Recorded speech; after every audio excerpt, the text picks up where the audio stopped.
मीरा भाईंदर महानगरपालिकेत भाजपला निर्भळ बहुमत मिळाल्यानंतर महापौर पदावरून राजकीय वातावरण चांगलेच तापले आहे।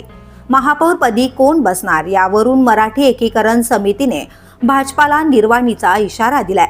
मराठी महापौर बसवला नाही तर रक्ताचा सडा पडेल असा इशारा दिल्यानंतर मनसे नेते आणि ठाणे शहर अध्यक्ष अविनाश जाधव यांनी एक पाऊल पुढे टाकत हे रक्त मराठी माणसाचे नसेल असे वादग्रस्त वक्तव्य केले आहे।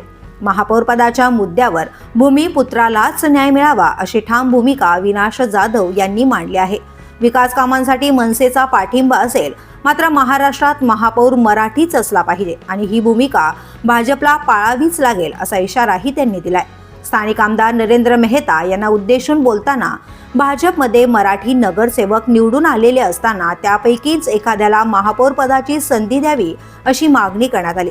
दरम्यान मराठी एकीकरण समितीनेही स्पष्ट शब्दात सांगितले आहे की जर मीरा भाईंदरमध्ये अमराठी व्यक्ती महापौर पदी बसली तर संयुक्त महाराष्ट्राच्या लढ्यासारख्या संघर्ष उभा केला जाईल।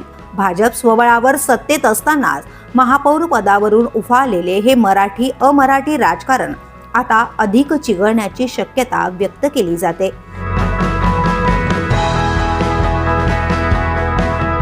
The police news bureau, Thane.